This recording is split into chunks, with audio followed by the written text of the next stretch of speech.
It's the gold letter. The people who win the gold letter events a lot are the ones that are concerning. Now, maybe they can just go Maybe to they another just level. rise to the occasion. Maybe it's Jack Nicklaus in the majors. That's right. Or Brooks Koepka in the majors.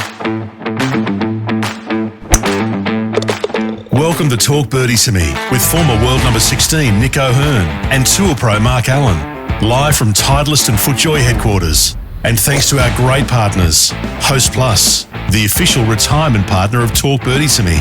Driving a BMW is like hitting the perfect shot. Smooth, controlled and powerful. Titleist, the clear number one ball in golf. FootJoy, the number one shoe and glove in golf. Better, when the greats bet, they bet with Better. Ping will help you play your best. And the Golf Clearance Outlet, who beat everyone's prices.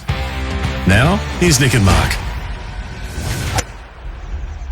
G'day everybody, welcome to the show, and can I say a big thank you to everybody in the Wolfpack. We have just received our numbers for February. Oh, yeah. Guys, congratulations to us, but thank you to everybody who is watching our podcast. We can't get over the numbers. We're just so rapt that it's resonating out there in the golfing community here in Australia and other parts of the world. Latvia still just lapping it up, which is great. Latvia is lagging. Is it? Yeah. It hasn't bounced like we thought? No, Latvia's not doing well. That's anyway, okay. thank you. A genuine thank you to everybody. We really appreciate it. And particularly, this is a feedback podcast. We particularly like the feedback. So We do. bring it on. Yes. And if you are not yet subscribed, either on YouTube or Yes. wherever you get your audio podcast, we'd love you to do that. You might think you are, but you may not be. So just look for the subscribe or follow or whatever button. That would be really helpful. Thank you. Thank you. All right, some feedback here now. This is from Daniel. G'day, guys. I've lived in Holland for 25 years, and I am fortunate enough to be able to play the National, Cathedral, and some of the sandbelt courses whenever I come back to Melbourne. Nice. Me and my friend's favourite course is the National Old, and I'm curious as to why it's usually rated below Gunnamatta and Moonah. Anyway, you guys did rate it below Moonah on the 11 to 20. It was in our 11 to 20. It was in the 11 below to 20. Moonah. Yeah. Moonah was, Yeah. We all think it's a far more interesting test than the others, and I think it's better than Metro, St Andrews and Woodlands. I'm a 10 handicapper, so sometimes the Old destroys me, but it's a respectful pleasure to be beaten by it, and an even greater pleasure when I walk away below handicap. I'd love your thoughts. Daniel.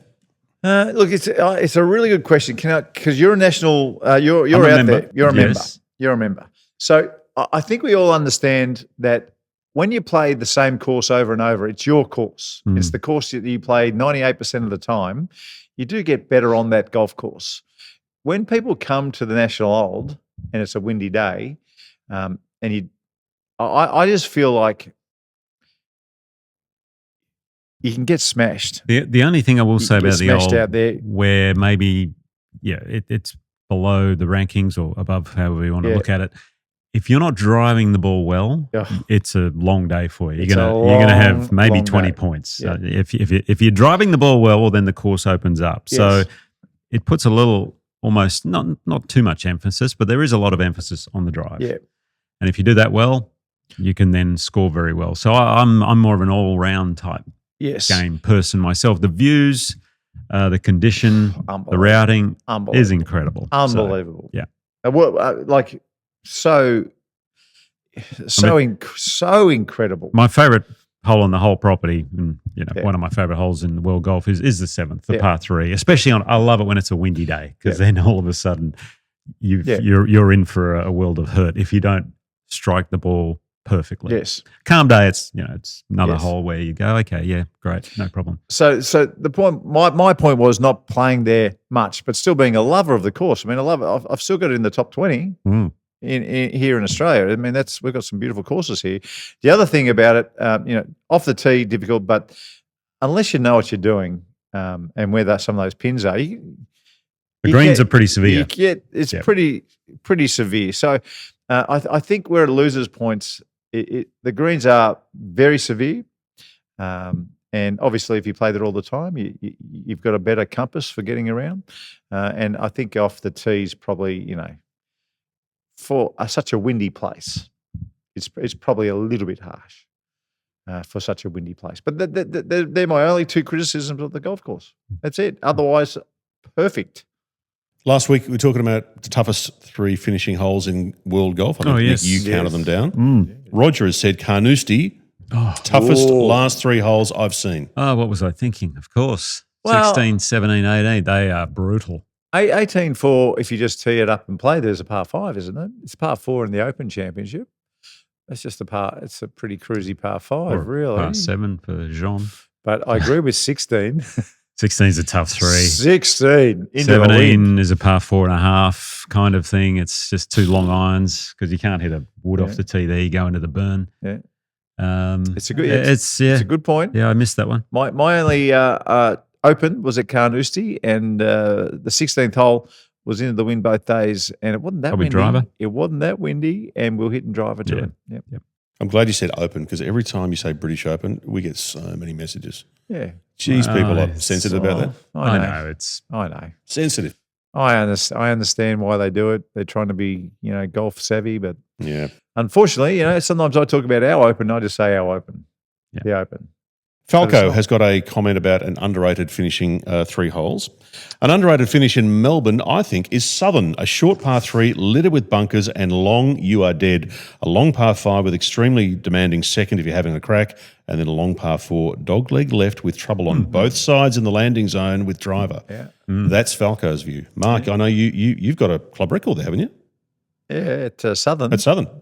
I won the pro-am there, and my name's up on Oh, the really? course record board Ah, there. very yeah. nice. Yeah, nice. It is a good finish. 66. It's always good to have a 3, 4, 5 finish. The par, Yes. the mix of the pars. Yes, I think one of the best finishes in Australia is Commonwealth Golf Club. Mm. So it's got the 16th where you're coming around, Oh, and you can take the off as pond. much as you'd like. 17 now is just it's this short par Short 4 4, with a big saddle on the right hand side that just works.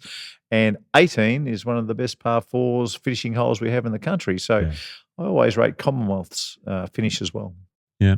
I think Woodland's similar. Oh, Woodland's Tough ripper. par 4, 16th, 17's a beautiful par 17's a 3. ripper. And then they give you a bit of rest spot on the final hole. If you can get the tee shot away, it's a reachable par 5. So, yeah. JD's written in. JD said, I watched the LPGA in Thailand. Jeeno Thitikul is so good. I reckon she might do something really special this year. Maybe 8 or 9 wins and a major or 3. Well, she hasn't won a major yet. Well, you reckon Number she's gonna 1 in get the maybe world. 3? So it's coming. Yeah. If there was a crystal ball There's one for here, Hannah Green coming too, I think, because I predicted it. if there was a golf's crystal ball was here for the majors this year, and the crystal ball told us that Thitikul was going to win 3 of the 5 majors, I wouldn't be that surprised. I would be.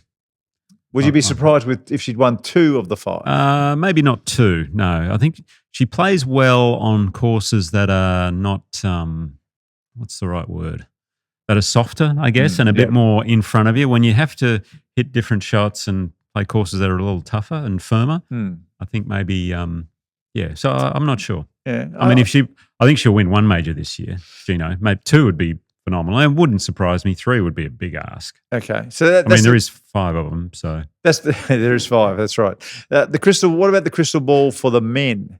So if we got a crystal ball here, and I told you that Scottie Scheffler, what would surprise you? well, he's If under he over. won 3, would that surprise?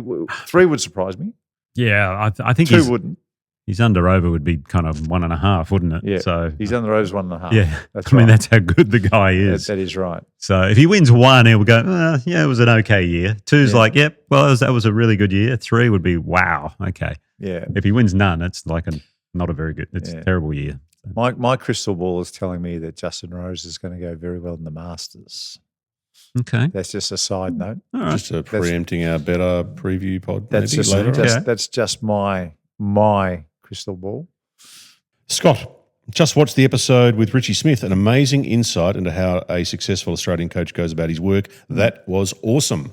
Indeed it was. It's resonated with a lot of people, hasn't it? The Ritchie Smith episode. If you haven't seen it, better pop back and have a look at that one. Do you know, I was amazed because I saw him speaking at the Australian Open and he was very open and very transparent. But I must admit, I suspected in a more public forum like this, he would maybe dial it down a little bit, Yeah, back off. But he was very open. Yep. I thought it was great. I loved how matter of fact he was. Yeah. This is how you do it. This is how I operate and how everyone should operate. Sort of tone that he had. I loved it. Yeah. You had a masterclass, I think, last week, Mark, on about Rory playing out of the bunker. I think A it was long last bunker week. shot. Yeah. Yep. Callen said, Marco, I once played in a golf day with you, and you reminded me during that of the importance of cleaning your shoes after a bunker shot. I loved it, and I still talk about it. It's nice because a lot of people come out of the bunker, especially our sand. I don't know what it is down here in Melbourne, but we've got special sand, and that's what kind of makes the sandbelt. Our sand just seems to suit golf courses and bunkers and all kinds of stuff. But our sand really sticks in the soft spikes. And just, you see the pros do it a lot. Tap. Just a little tap on the shoe and the sand comes off on the fringe or sort of out of play. You don't even want to do it on the fringe. And you certainly don't want sand marched across the green. The key is to do it with the heel of the club, not the toe, because sometimes Yes. you go the toe and you go a little high, you get your ankle, and it is the worst feeling in the world. I've done it before. What do you call the bones? Your ankle bone that sticks out a bit? horrible. There is nothing worse Horrible. when the toe hits that. Sven has written in, Sven saw the episode where Sophie's swing was analysed by you guys, like 9-year-old Sophie. yeah. It was beautiful. Yeah. Sven has said, I also play golf with my oldest daughter, and when she beats me on a hole, which isn't too often, she gives me hell. Good. And so she should too. She should. I know a lot of dads who picked up golf late in life, and probably mums as well, but I see all the dads who picked up golf late, but they introduced their kids early. And one of their the things they're really proud of is when their 12-year-old can already beat them. No. It's one of the beautiful things of golf. I think dads who picked up golf early, it's different for them. Yep. They don't want their kid to beat them anytime soon. But the dads who, just love golf and love turning up on a Saturday or a Wednesday or a Sunday or whenever it might be and shooting their 95, but they've got their kid interested and their kid just wipes the floor with them. That first time, They're go, very "Ooh." proud. Yeah. They're very proud. So let's go to the turn, and afterwards we've still got more feedback to come, and including this one here from a Wolfpacker who has done a trial with a stimp meter, and they've listed the results. Oh, okay. So I'm going to read you what they found out. The stimp meter is in the green speed. Yeah. Okay. I'll read you what they've discovered and get your feedback on I like that. it.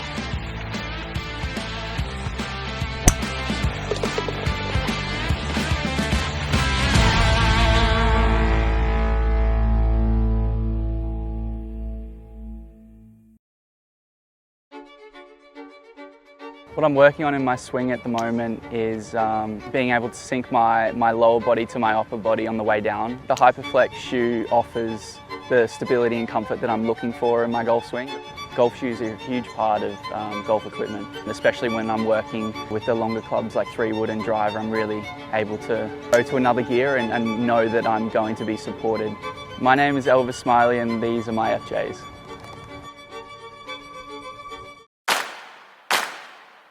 From Titleist and FootJoy headquarters, this is Talk Birdie to Me. We're here for BMW, luxury and comfort for the 19th hole. Host Plus, the official retirement partner of Talk Birdie to Me. The golf clearance outlet, they beat everyone's prices. Ping will help you play your best. And better, ahead of the game. Now for Titleist, the #1 ball in golf, and FootJoy, the #1 shoe and glove in golf. Here's Nick and Mark. Okay, welcome back. And the stimp meter, you've got me thinking here, Dan. I want to know what's happening. All right, I think it might be a YouTube name. It's a weird one, Twitok. So Okay. I think it's not their real name. I don't think it is.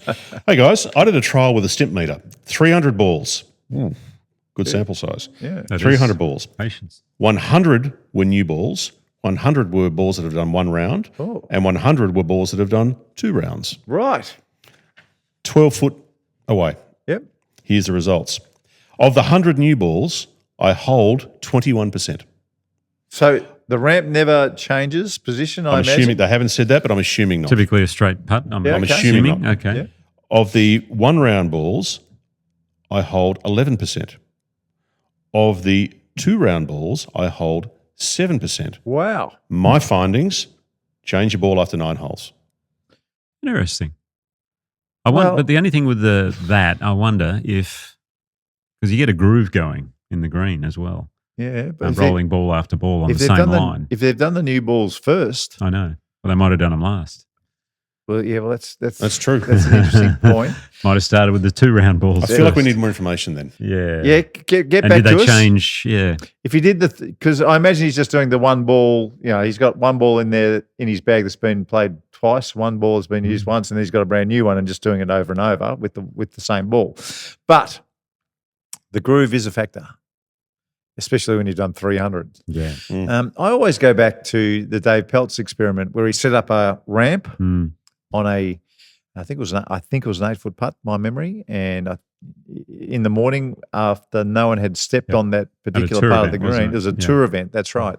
Pretty much they all went in, maybe one or two missed, and then he got up on the later of the day. So the grass had grown a little bit, players had stepped there, and only half went in. So this belief that you should hold all the 6-footers. It's not a thing. And we've spoken about this before. If your goals change when you've got a 6-footer to, I just want to make a good stroke, I just want to make a good pass at it instead of I've got to hold this putt. Yep. It changes everything, folks. It really does, particularly if you're playing in the afternoon. Because no matter how good the greens are, 2 of greens, these were that Dave Peltz did this experiment. And like I said, the grass grows. It's not a felt billiard table.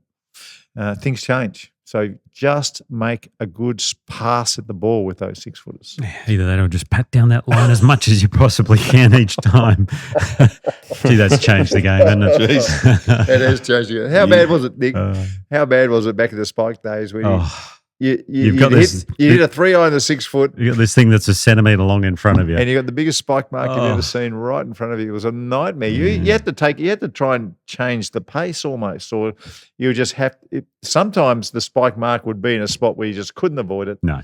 And you just had to hope for the best. How about a couple of comments on the sandbagging conversation? Please. Yeah.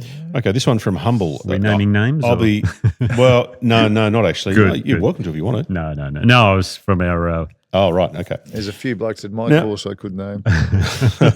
So this one from Humble, he's made a point, or she has made a point that I will be fascinated in your view on. Sandbagging is why the handicap system is useless. And I've said that since the 90s when I was a teenager. There is no other sport in the world where you give your opponent any kind of advantage, and I don't believe golf should be the exception, especially since I reckon 90% of handicaps are fake. It's a very big percentage there. 90%. Some are sandbaggers to win bets later on. Some just put a lower score so they can lie to friends they don't play with. And I'm a scratch marker since I was 14. So basically, Humble has said, Humble doesn't sound super humble saying scratch since 14, to be fair. But Humble is basically saying, if you ignore that, is saying the handicap system is flawed and it supports or it encourages sandbagging. Well, I reckon this is my rough estimate, Nick, 1% sandbag their handicap so it looks better. Probably 1% sandbag maybe, so it looks worse. But for 98%, it's pretty accurate. most people are pretty good. Yeah, 98% of people will be pretty accurate. So I disagree. I think the handicap system is fantastic. There's a couple outliers, but apart from that, it's pretty good. What do they do? Take the 8 best scores out of 20? Yeah. It's a Do you reckon rolling it's 8 thing? or do you think it should be 10 or 12? Or do you think it should be all 20? I mean, if you want a true handicap, but yeah, I guess the 8 to 10 or whatever it is fine because everyone has bad days. I understand that. So. Would there be a way of weighting it? Because like when I watch it, the people who have the 46 points that win are high handicappers, and the people who have a low handicap, their range doesn't change as much. So maybe, if you got to a certain platform or a certain spot in your handicap where 8 count, and maybe if you get to scratch, maybe that's when 10 start to count. Yeah, maybe. Or 12 start to count. I don't know. If there's a mathematician out there who would know better and has a good golf background, maybe he could help us out. Aussie said, sandbagging is really hard to prove. I can score 22 on a Monday and 42 on a Wednesday, and I'm not doing it deliberately. I have peaks and troughs that can last 5 weeks. If you're that good, you can deliberately manipulate a score, but what is the objective? Just score low? I don't think sandbagging makes any sense. Yeah, I agree with that. I think everyone's pretty proud of their handicap and wants it to be as low as possible, Nick. Most people. Yeah, and most clubs know who the people are as well. So, right, in their club. Yeah. I mean, you said you could name 3, so you obviously know 3 sandbaggers at your club. then maybe I will. And I'm sure the rest of the club probably knows who they are as well. Yes, So, yes. Well, Sid knows who they are at his club. Sid said, I reckon we should name sandbaggers at our club for future monitoring, particularly prior to gold letter events. That's so he's gold beat letters. me to it. Yeah. It's the gold letters. The people who win the gold letter events a lot are the ones that are concerning. Now, maybe they can just go maybe to they another just level. rise to the occasion. Maybe So, it's Jack Nicklaus in the majors. That's right. Or Brooks Koepka in the majors, where you just lift for the gold letters. Maybe that's the case, but maybe not. yeah, too. Brooks is a sandbagger. Okay. He's starting to play a bit better, Brooks, I've noticed. Yeah, he had a top 10. Yeah, he's starting to go a bit on the better. weekend. Did you see that with Phil Mickelson still out of Live in Hong Yes. Kong? We've got our boy off the bench. Wade Ormsby He's playing again. He's the best reserve in the history of the live circuit, isn't It's he? a good gig, isn't it? Not bad at all. Well, imagine getting the call. I mean, you get the call, it's an extra 150,000, just jump straight in at the very least.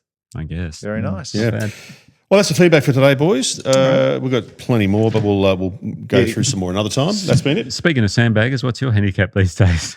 Plus 0.3. Oh, you're Thank back you. to I'm plus. back. Yes, Plus I am. 0.3. I All am. right. I am. It's nice. Very good. Thank goodness It for would have that. been better if you'd have finished your round off at PK What the are you other on? day. Plus 2.2 or Yes, I 3. just need to be I'm one working my behind way you. back to scratch. I'm So, comfortable being one behind you, but two's too much. yeah, I'll be down to plus 1 soon. Don't worry. All right, folks, we'll catch you next time. Talk Birdie to Me with Nick O'Hearn and Mark Allen. Live from Titleist and FootJoy headquarters. Titleist, the #1 ball in golf. FootJoy, the #1 shoe and glove in golf. The Golf Clearance Outlet, they beat everyone's prices. BMW, luxury and comfort for the 19th hole. Better, ahead of the game. Ping will help you play your best. And Host Plus, they can help you drive your retirement further. Now that's a plus. Issued by Host Plus Pty Limited. This is general advice. Consider the PDS and TMD on our website before deciding. Wherever you listen or watch, we'd love you to subscribe and share the pod with a friend. Talk Birdie to Me's executive producer is Dan Bradley at Kaizen Media. Sound design by Daryl Misson at loudzebra.com. And now from Titleist and FootJoy headquarters, that's been Talk Birdie to Me.